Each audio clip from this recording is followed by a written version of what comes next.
Thanks very much for joining me. We are living in a dangerous and unprecedented moment in American history. And I'm getting a lot of calls from people who are not only upset about what's happening, but are wondering how we best go forward.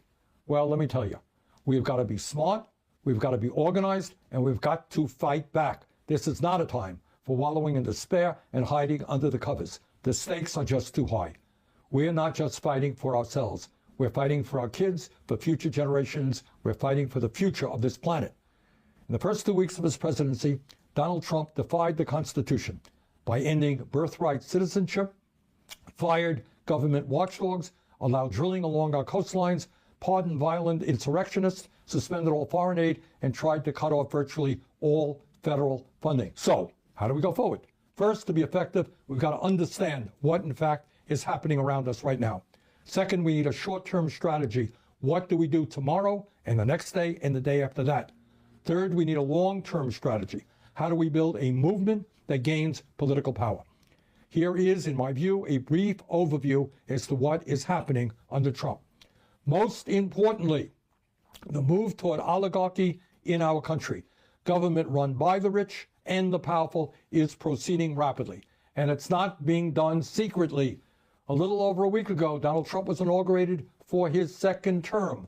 Standing right behind him were the three richest men in the world, Elon Musk, Jeff Bezos, and Mark Zuckerberg.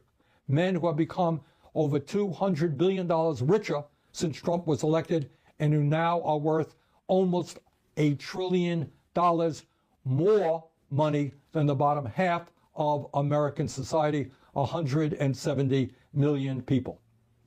But it's not just oligarchy that we should worry about.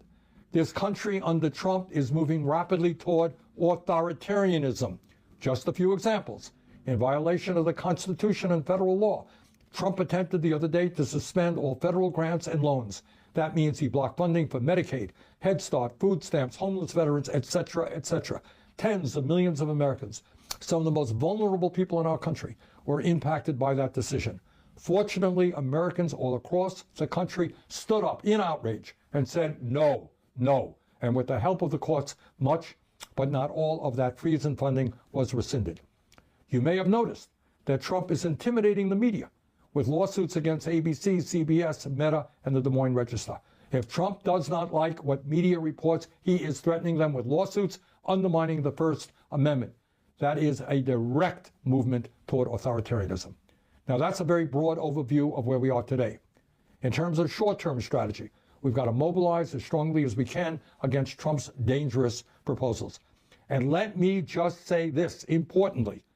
Yes, the Republicans control the House and the Senate, but do not forget their majorities are small. In the House, a body of 435 members, they have a 4-vote majority. That is a razor-thin margin, and their legislation can be defeated. There are a number of Republicans out there who won in Democratic districts by small margin. So let me tell you, these guys do respond to phone calls and emails. So if there's a piece of legislation you disagree with, get on the phone and call the Capitol switchboard at 202-224-2131. And what is some of that legislation that we should be concerned about? Republicans right now are working on what's called a budget reconciliation bill. The most important element, which would be a massive tax break for the wealthy, to be paid for by large cuts in Medicaid and other programs that working families and low-income people desperately need. At a time of unprecedented income and wealth inequality, when so many of our people are struggling to put food on the table, we must not savage programs for working families to provide huge tax breaks for billionaires. We must vigorously oppose Trump's efforts at mass deportation. Yes, we must strengthen our borders. Yes, we should deport people who have been convicted of serious crimes. But no, we cannot destroy families who have lived and worked in this country peacefully for decades. Not only is Trump's mass deportation program immoral, it will have a severely negative impact on our economy. As all of you know, we are seeing extreme weather disturbances and devastation in our country and all over the world related to climate change. Think about LA, think about North Carolina. We must vigorously oppose this absurd drill, baby, drill doctrine, which will only make an incredibly dangerous climate situation even worse. And those are just a few of the issues that are coming down the pike.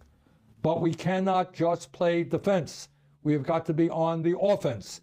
Please never forget that the agenda that we are fighting for is widely supported by working families all across this country, and we must continue to fight for that agenda. The American people do not want cuts to Medicaid and the privatization of Medicare. They understand that health care is a human right, not a privilege. We must continue the struggle for Medicare for all so that every American has the health care that he or she needs. That's not a radical idea. That's what Americans want. Federal minimum wage of $7.25 an hour is a starvation wage. We must raise that minimum wage to a living wage, at least $17 an hour. If you work 40 hours a week in America, you should not be living in poverty. All over this country, we have a major housing crisis, and it's not just 800,000 who are homeless.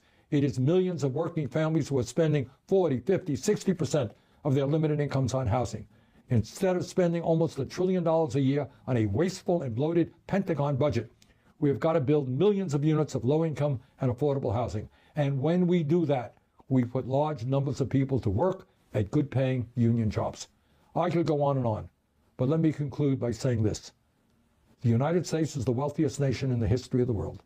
If we stand together and oppose right-wing efforts to divide us up by our race, by our religion, our sexual orientation, or where we were born, if we stand together, there is nothing that we cannot accomplish.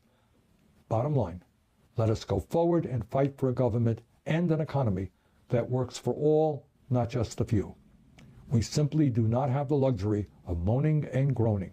We have got to stand up and fight back. We can do it. Let's go forward together. Thank you very much.